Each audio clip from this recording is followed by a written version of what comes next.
Now we really need this third party, so that way in every transaction they can suck a minimum of 3% out of it. When we get into blockchain, and this is a theory that's existed a long time, that this would be a good thing to have, but nobody was ever willing to do it because nobody wanted to give a third party this much power. We have triple entry accounting. Let's keep it real simple. There's a gentleman named Walt, right? Walt is in the live chat here. Walt says good day. Well, just say Walt says good day, and I and Walt decide to do business. And I say, I'm going to send this thing to you, and Walt says, I'm going to send you $30 worth of Bitcoin. And so Walt sends me the Bitcoin. I say I sent him the thing. Somebody says I can't hear my voice. It's got to be on your end because nobody else is having any problems. So I'm going to have to tell you to check your system. Anyway, so did I actually send? And then did Walt actually receive? Well, with a bank, you'd say, well, you have a canceled check. Can I trust the bank? Who is the bank? What did the bank charge me for that? With cryptocurrency and blockchain, we have miners that are really transaction validators, and they agree and they publish in a blockchain a set of numbers that simply say, hey, this amount of Satoshis went from this number to that number, and now you have triple entry accounting. This is actually one of the most revolutionary things that's ever happened to, let alone it is Bitcoin that did it first, but to money. Triple entry accounting in a trustless system. This is where the trustless comes in. There is no need for me to trust miner A. If there was only one Bitcoin miner doing this, I would have to trust him. But there's thousands, tens of thousands, maybe hundreds of thousands of nodes now out there. And it's not just miners. Many of you that are listening to this, you run in a little bitty box, a validation node. Maybe you run your own wallet transactions through it. Maybe you don't. Maybe you just do it to contribute to the ecosystem.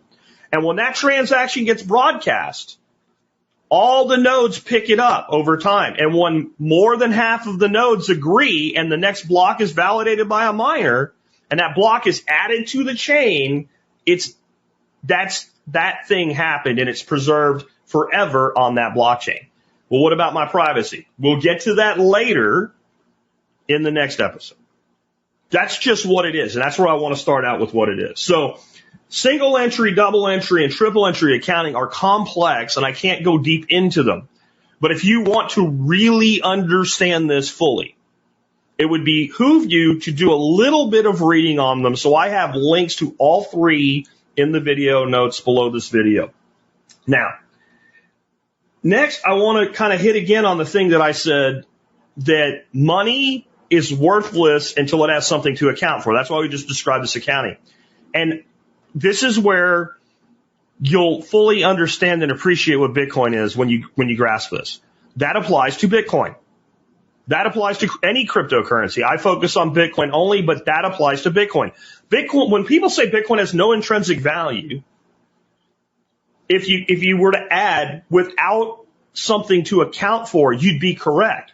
But you would also be able to say, well, then the United States dollar has no intrinsic value without something to account for. And the Peter Schiffs of the world would say, I've got it.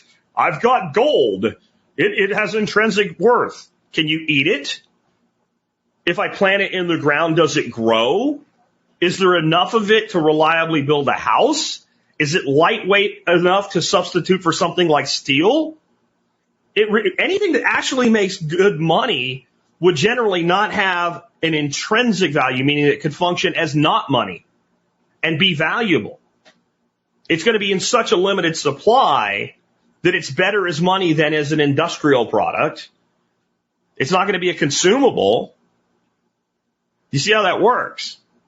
And once you get that, then you can say, okay, well then, since no money has intrinsic worth, and it only has worth once we're using it to transact and use it as a means of account, then we can judge the form of money on how well it performs that function. And again, we'll get into this with the next episode, which will be what is Bitcoin. But Bitcoin performs this function infinitely better than gold because it moves across space-time quickly, cheaply, and efficiently. So it allows itself to move across space and time. but it also preserves value across time. So the weakness of the dollar is it's actually designed to become worth less over time. When you store your economic energy, your life force in the battery that is the dollar, you don't just know it's going to leak. You pretty much know exactly how much it's going to leak under the best circumstances over time. And over a period of about 10 years, the leakage is effectively about 100%. You have pretty much a dead battery in what it does relative to what it did before. And with current inflation rates, that might even be worse.